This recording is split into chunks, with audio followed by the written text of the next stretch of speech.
Hi, my name is Sarah and I'm the language anxiety coach. And in this video, I'm going to talk to you about how you can speak up and be heard in meetings where you need to use English.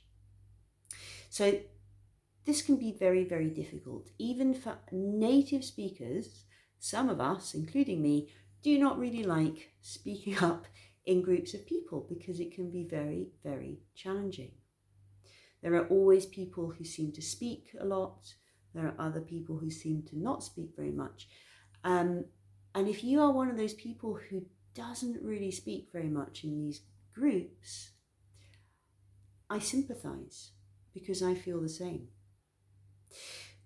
But the problem is that when we don't speak up, we don't get heard, and our thoughts and our ideas and our opinions are not heard. They don't become part of the discussion. And what you have to say, what I have to say, is as important as what those very, very talkative people have to say. So it's super important for you that you get some strategies in place to help you speak up and be heard. So first of all, let's think about the practical stuff. Let's think about language. This should be easy, right? Oh, I just need to learn English for meetings. But English for meetings is a little bit vague. What do you mean by that?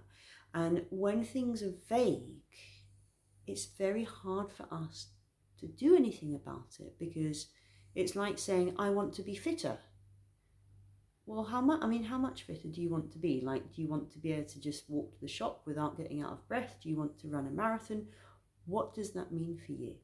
So you need to get super clear about what it is that you specifically need.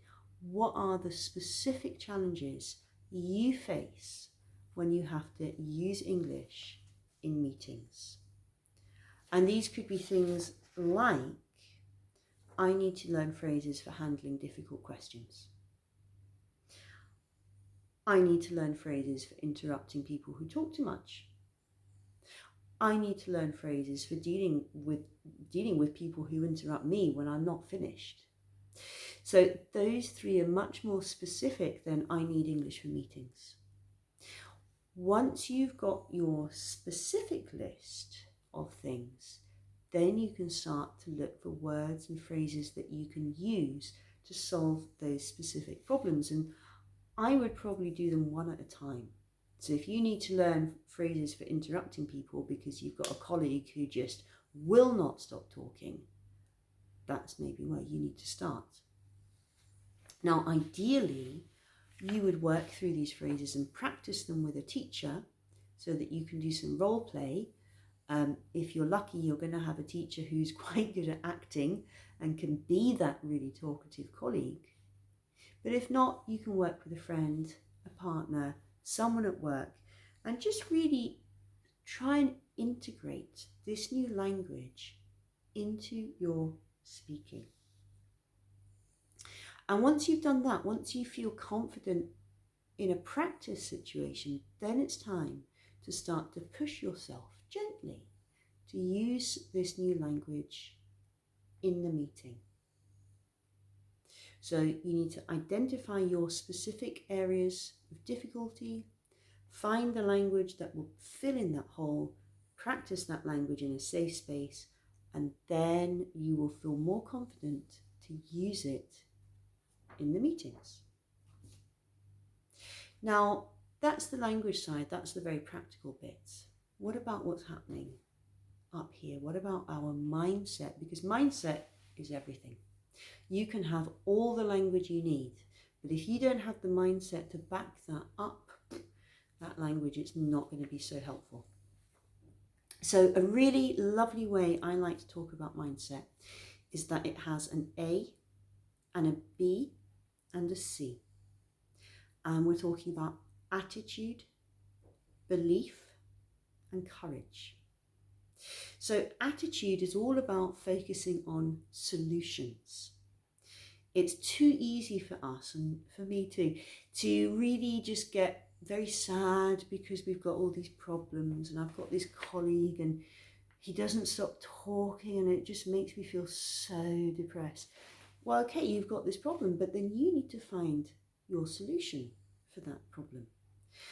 So having a solution-based mindset where you are actively looking for ways to solve your problems is so much better than having a mindset where you just think how unlucky you are and how hard everything is and how awful life is, and wouldn't it be better if that guy wasn't here anymore.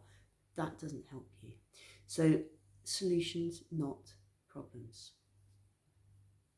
Now B for beliefs. Beliefs are super important. I can't even begin in this video to tell you how important your belief system is. And if you have got negative beliefs about you and your language and your abilities, those beliefs will eat your confidence until there's not very much left. So if you believe that your pronunciation is awful, you probably don't want to say very much. If you believe that people won't understand you, you might not want to say very much. If you believe that everybody else is better than you, well, why would you want to say anything? Because they're all better than you. But these are beliefs, not facts. That is not a fact.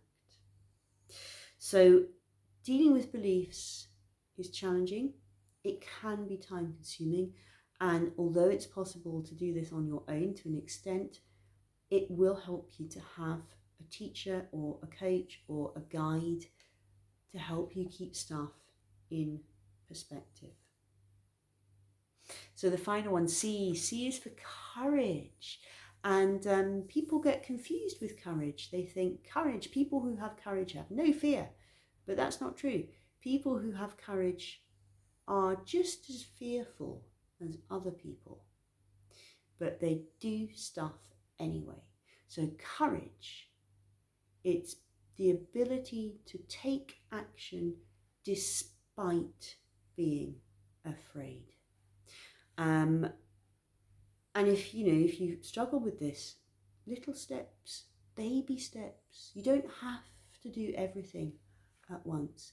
But if you keep on taking these baby steps and just pushing at that fear, over time, that fear is going to change because you are in control of it. It isn't in control of you. If you would like to read about this, please click on the link underneath this video. It will take you to my blog where you can read about this in a little bit more detail. I hope that this video was helpful for you, and thank you so much for your time and for watching. Bye bye.